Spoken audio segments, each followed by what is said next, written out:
This painting doesn't hang in any museum. You're probably seeing it for the first time, and that's no coincidence. Chances are it's still hanging on the wall of some old Victorian house owned by a family obsessed with the occult. It was painted in 1878 by an artist you've likely never heard of.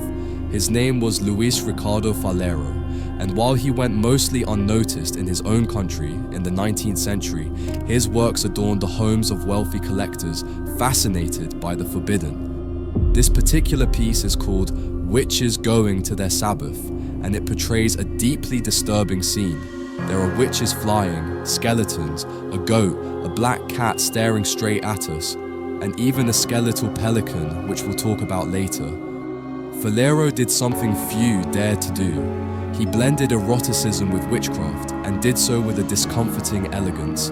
It's natural to feel drawn to the figures he painted, but this work in particular is a direct descent into the darkest side of desire.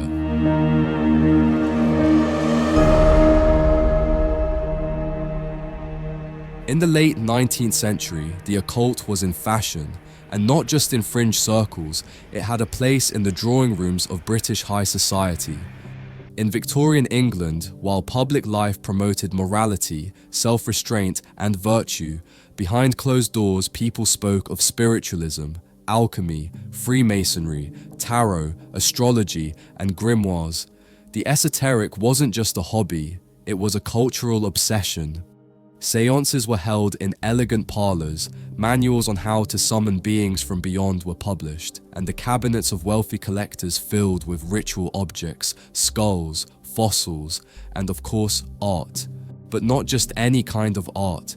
They saw images that blended beauty with mystery, that awakened something forbidden, something not entirely explainable. And that's where Luis Ricardo Falero found his place. Though he was Spanish, Falero settled in London, and there he understood exactly what that society craved, a mix of sensuality, science, and sorcery, all wrapped in an elegant package. He wasn't a crude provocateur, he was refined, technical, meticulous. He painted nude women with academic perfection, but placed them flying through the skies, surrounded by occult symbols, stars, beasts, and rituals. Interestingly, he also worked with scientists. He collaborated as an illustrator with Camille Flammarion, a French astronomer who brought knowledge of the cosmos to the general public. Falero painted constellations, celestial bodies, and allegorical representations of the zodiac. But with this painting, he took a much darker turn. He stopped depicting planets and started depicting nightmares. And that was exactly what fascinated his collectors the most, because deep down, Victorian society longed to gaze into the forbidden without anyone noticing. Now, let's take a closer look at this painting. Because Witches Going to Their Sabbath isn't just a group of women floating through the night. Every element is loaded with symbolism, references to the occult, to repressed desire, and above all, to how the image of evil was constructed in Christian Europe. Let's start with the title. Sabbath, or Sabbath without the H, is a word with history. In Hebrew, Shabbat means rest. It's the sacred day of the Jews, the seventh day. But in medieval Europe, Christian rulers didn't take kindly to that difference. So rumors began to spread that on Saturdays, Jews weren't resting but performing satanic rituals. It was a subtle, or not so subtle, way of associating Judaism with the devil. That idea merged with another word from the Basque language, akalari. Aka means billy goat and lara means meadow, the meadow of the goat. It was believed that the devil appeared there, in the wilderness, taking the form of a large black goat surrounded by witches, the same image Goya had painted years earlier, brought back to life by Falero in an even more terrifying way. The goat is there, in the center, moving to the left. It appears to be leading the procession. Two women cling to its horns. One is young, beautiful, and looks at us with an unreadable expression. The other is older, her face dim and almost pleading, reaching toward one of the younger witches. The question is, are they riding the devil or being taken by him? And around them, floating in an almost hypnotic spiral, other naked women swirl through the air. This spiral isn't just decorative, it's a symbol of transition, of transformation, of a journey between worlds. In esoteric tradition, the witch's flight wasn't literal, it was spiritual, a trance induced by ointments, herbs, or suppressed desire. But that's not all.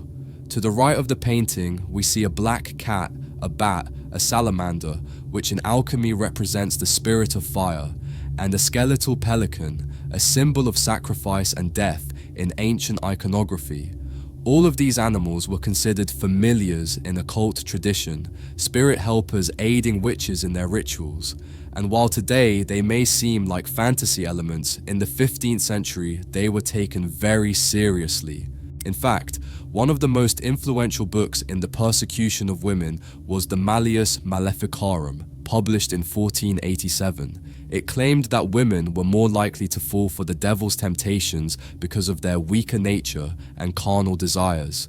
According to the book, Sabbaths were, at their core, demonic orgies, where sex was the gateway to hell, and that's exactly what Falero portrays, though with a twist. There's no blood, no fire, no torture in this painting. There's beauty, movement, shining bodies, and that's what makes it even more unsettling, because we're not witnessing evil through fear, we're witnessing it through desire, and that perhaps is the darkest detail of all. Before we wrap up, I want to ask you something. What was your first reaction when you saw this painting? Did it make you uncomfortable, curious, maybe even both? I'd love for you to tell me in the comments what you thought of this painting. There are also several elements we didn't get to analyze in depth. This piece is incredibly complex, so if you notice something I didn't mention, leave it down below in the comments. In the description, I've added a link to a special collection I created with more of Falero's works. There you can explore them at your own pace, and if one catches your eye, you can collect it for your home or even carry it on your phone case. It's a great way to support the channel and bring a real piece of art into your life. This video probably won't be monetized by YouTube.